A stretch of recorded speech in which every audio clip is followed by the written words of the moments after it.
ओम नमस्ते जी। आज हम कठोपनिषद की चतुर्थ वल्ली के 14वें मंत्र का स्वाध्याय कर रहे हैं। मंत्र इस प्रकार है।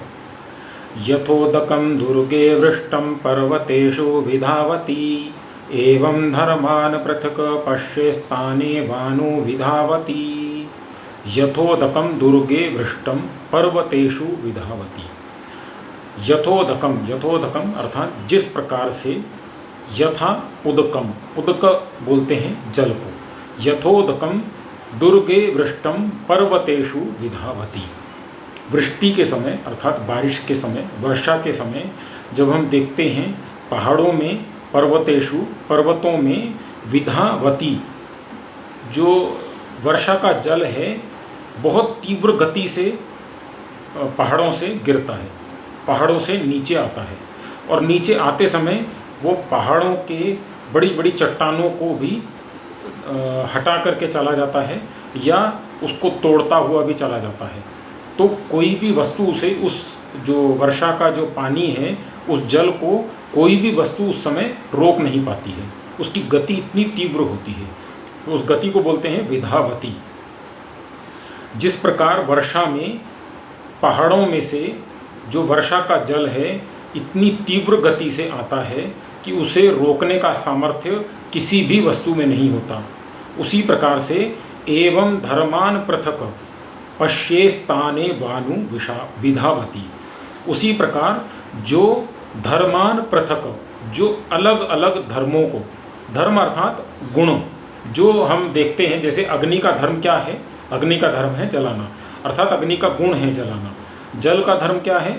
जल का धर्म है शीतलता प्रदान करना, अर्थात जल का गुण है शीतलता प्रदान करना। तो इस संसार में जो धर्म है या जो इंद्रियों के गुण हैं, इंद्रियों का धर्म क्या है? इंद्रियों के 5 धर्म हैं, 5 गुण हैं।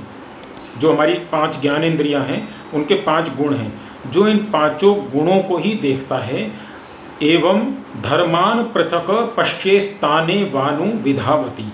जो इस प्रकार जैसे जल पर्वतों में से वर्षा के समय इतनी तीव्र गति से आगे आता है कि उसे जल को अपने राह में, अपने मार्ग में कुछ भी नहीं दिखता, कोई भी चीज़, कोई भी वस्तु उसे रोक नहीं पाती। इस प्रकार जो सांसारिक व्यक्ति है, सांसारिक जो मनुष्य है, वो इस प्रकार अलग अलग गुणों के पीछे भागता है। सौंदर्य के पीछे भागता है, रस के पीछे भागता है, गंध के पीछे भागता है, स्पर्श के पीछे भागता है। जो अपने गुणों के पीछे भागता है तो उसका क्या होता है? पश्येस्तानु विधावती। वो इसी प्रकार इस संसार में रह जाता है। वो क्या करता है? वो मोक्ष को प्राप्त नहीं कर पाता। तो उसका क्या होता है? मृत्यु के अनंतर मृत्यु, मृत्यु के अनंतर मृत्यु, मृत्यु के अनंतर मृत्यु। तो वो इस संसार में पैदा होता है, मरता है, पुनः पैदा होता है, पुनः मरता है, फिर पैदा होता है, फिर मरता है, परंतु इस संसार से वो कुछ अच्छा, कुछ मोक्ष की जैसी प्राप्ति नहीं कर पाता है। तो इस जो मंत्र में बताया गया है, उपमा जो ली गई है जल की ली गई है। जल कौन सा? जो पर्वतों में से वर्षा के समय में निकलता है। तो उस प्रकार जो सांसारिक भोगों के पीछे भागता है वो संसार में ही रमा जाता है, संसार में ही समा जाता है, परंतु अपना कुछ उद्धार नहीं कर पाता, वह कार्य नहीं कर पाता जिस कार्य के लिए इस संसार में उसने जन्म प्राप्त किया है। तो ये इस मंत्र का अर्थ हुआ। धन्यवाद। नमस्ते जी।